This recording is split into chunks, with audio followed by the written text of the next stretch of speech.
নমস্কার বন্ধুরা, welcome to এসটিউনিক sports. তো আইএসএল হোল্ড হয়ে যাওয়ার পর বেশ কিছু বড় ব্রেকিং নিউজ বেরিয়ে আসছে, যেখানে কেরালা ব্লাস্টার্সকে নিয়ে এমন কিছু আপডেট বেরিয়ে আসছে যেগুলো শুনলে তোমরা অবাক হয়ে যাবে।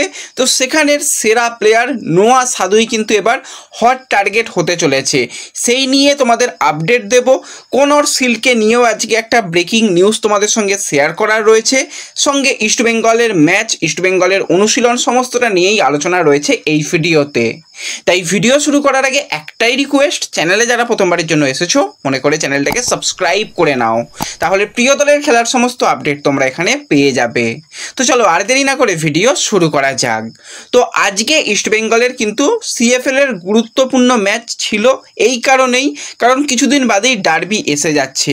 ডার্বির আগে যে কটা ম্যাচ বাকি রয়েছে, ম্যাচে ভালো ফলাফল করতে হবে, তবে একটা ডার্বিতে তুল্যমূল্য লড়াই হবে। তো আজকে ইস্টবেঙ্গল কীরকম খেলেছে সেটা জানার আগে দেখতে হবে আজকে ইস্টবেঙ্গলের প্লেইং 11-এ অনেকগুলো আজকে চেঞ্জেস হয়েছে, বেশ কয়েকটা পরিবর্তন নিয়ে আমরা কথা বলছিলাম, সেগুলো তো হয়েইছে। সঙ্গে কুশ ছেত্রীকে ব্যবহার করতে আজকে দেখা গেছে এবং প্রভাতকে আজকে ডিফেন্ডার হিসাবে নামানো হয়েছে। এবার ইস্টবেঙ্গলের খেলা নিয়ে কথা বললে, ইস্টবেঙ্গল প্রথম 15-20 মিনিটের মধ্যেই যে চান্সগুলো পেয়েছিল যদি গোলে কনভার্ট করতে পারতো, আজকে ইস্টবেঙ্গল বিরাট বড় ব্যবধানে হয়তো আজকের ম্যাচটা জিততে পারতো। কিন্তু সেই জায়গায় গোলকিপার কয়েকটা ক্ষেত্রে এগিয়ে এসে ভালো কিন্তু বল কিছু সেভ করে, এবং প্লেয়াররা যেই জায়গা থেকে মিস করেছে দেখে প্রচণ্ড খারাপ লাগছিল যে এই জায়গা থেকে মিস হতে পারে। ঠিক আছে, ফুটবলে যে কোনো কিছু হতে পারে, ওপেন গোলেও মানুষজন মিস করে। তো সেক্ষেত্রে কিন্তু আজকে ওই চান্সগুলো নষ্ট হওয়া, তার পরবর্তী সময় কিন্তু আমরা দেখলাম কলকাতা কাস্টমস তারাও বেশ কিছু অ্যাটাক তৈরি করে এবং তারা কিন্তু একটা পেনাল্টি পেয়ে যায়। নো ডাউট ওটা পেনাল্টি ছিল, চাকু কিন্তু তার বডির ওপরে পুরোপুরি পড়ে যায় এবং বক্সের মধ্যে কিন্তু পেনাল্টি দেওয়া হয়। পেনাল্টি থেকে আদিত্য কিছুই করতে পারেনি, তার দাঁড়িয়ে দেখাই কাজ ছিল, সেখান থেকে কিন্তু গোল দিয়ে তারা এগিয়ে যায়, ব্যবধান বাড়িয়ে নেয়। পরবর্তী সময় আরও দু একটা চান্স ওপেন হচ্ছিল, সেখান থেকে কিন্তু আরও একটা ওপেন প্লে থেকে গোল এসে যায়। সেক্ষেত্রেও আদিত্য হঠাৎই যেন মনে হলো সুইচ অফ হয়ে গেছে, ডিফেন্ডাররা একদম পিছিয়ে গিয়েছিল সবাই। ঠিক আছে, ওখান থেকে একটা ভালো ফিনিশিং এসেছে এবং শেষে যেটা কোচ জানিয়েছে যে তারা এরকম প্র্যাকটিস করে এসেছে, সেগুলোকেই কিন্তু তারা এবার আস্তে আস্তে কনভার্ট করছে। ঠিক আছে, তাদের খেলা নো ডাউট ভালো হয়েছে। এবার ফার্স্ট হাফের খেলার পরেই অনেকেই হতাশ হয়ে পড়েছিল যে কি খেলা হচ্ছে, আজকে ইস্টবেঙ্গল হয়তো বড় ব্যবধানে হারবে। এমনকি যারা ম্যাচের কমেন্টার ছিল তারাও মোটামুটি পরিসংখ্যান দিতে শুরু করে দিয়েছিল। ইস্টবেঙ্গল 19 ম্যাচ এখনও পর্যন্ত হারেনি, তো সেই 19 ম্যাচের হারটা মনে হয় এই ম্যাচে এসে ইস্টবেঙ্গল হয়তো হারতে চলেছে, এরকম অনেক পরিসংখ্যান তারা বলতে শুরু করে। তো দলটাকে দেখে মনে হচ্ছিল যে গোল করতে পারবে, গোল মিস করেছে, গোল মিস করলে গোল আসবে। তো সেখান থেকে তারা সেকেন্ড হাফে বেশ কয়েকটা চেঞ্জেস, প্রথমেই 3টে পরিবর্তন করা হয় এবং পরিবর্তনগুলো কিন্তু একদম সঠিক পরিবর্তন, সেটা কিন্তু দিনের শেষে বলতে হয় সঠিক পরিবর্তন ছিল। আর হ্যাঁ, খেলা দেখার ব্যবস্থা তো করে দিয়েছিলাম, আশা করছি সবাই খুব ভালোভাবে খেলা এনজয় করেছো। তাই আবারও বলছি, সমস্ত লেটেস্ট আপডেট পাওয়ার জন্য চ্যানেল সাবস্ক্রাইব আর আমাদের সোশ্যাল মিডিয়া পেজ একটু ফলো করে নিও। তো এর সাথে সাথে যদি আমরা একটুখানি খেলা সেকেন্ড হাফ নিয়ে কথা বলি, ইস্টবেঙ্গল কিন্তু দুর্দান্ত খেলেছে। যে গোলটা এলো, গোলটা তো অবশ্যই একটা প্রথমে ভালো যেটা গোল হয়েছে, কিন্তু জেসিন যেভাবে বলটাকে নিয়ে ঢোকা, সেখান থেকে বল রাখা, দারুণ বল রেখেছিল এবং সেখান থেকে গোল। দ্বিতীয় গোলটা আসে প্রভাতের কাছ থেকে, সেক্ষেত্রেও কিন্তু আমি ঠিক বুঝতে পারলাম না ওটা জেসিন না নাসিব, তারা কিন্তু সে একটা ভালো বল রেখেছিল এবং একজন প্লেয়ার সে বল ছেড়ে দেয় এবং পেছনে প্রভাত ছিল, সেখান থেকে প্রভাতের ফিনিশিং, সেখান থেকে 2-2 হয়ে যায়। তারপরও চান্স এসেছিল আর অপোনেন্ট দলের গোলকিপারের ভাই কি হয়েছিল, সে কি সপ্তাহখানেক জল খায়নি নাকি জানি না, সে শুধুই শুয়ে পড়ছে। 15-20 মিনিট তো সে শুয়েই কাটিয়ে দিল। তাদের প্লেয়াররা একটু বাদেই শুয়ে পড়ছে, একটুর পর একটুতেই শুয়ে পড়ছে, শুধু টাইম ওয়েস্ট করে গেছে। খেলা যে একটা বেশ তুল্যমূল্য লড়াই, সেটা কিন্তু আমরা সেকেন্ড হাফে দেখতে পাইনি। ইস্টবেঙ্গলই লড়ে গেল, অপোনেন্ট দল শুধু শুয়ে থেকে কাটিয়ে দিল। তো ওভারঅল তার পরবর্তী সময় আর কিছু খেলাতে ছিল না।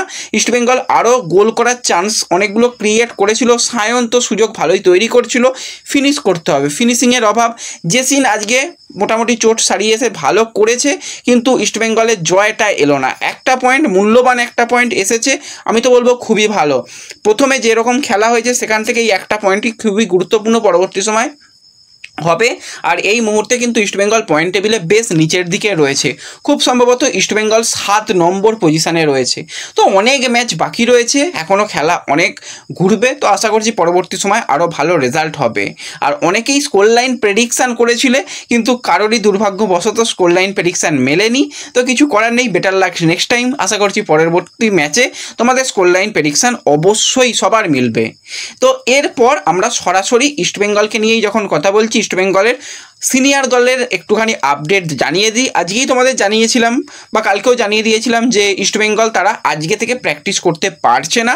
তার একটা কারণ হচ্ছে মাঠ সমস্যা, মাঠ তারা এখনও পায়নি। ডুরান্টের তরফ থেকে কিন্তু ইস্টবেঙ্গলকে মাঠ দেওয়া হয়েছে। আগামীকাল কিন্তু তারা বিকেল 4টে থেকে ওয়াইবিকের যেটা প্র্যাকটিস গ্রাউন্ড, সেখানে কিন্তু তারা অনুশীলন শুরু করে দিতে চলেছে। তো যাও, প্লেয়ারদের ওয়েলকাম করো, এবং সেখানে সিনিয়র রিজার্ভ টিমের প্লেয়ার সবাই থাকবে, সেখানে কিন্তু প্র্যাকটিস হবে।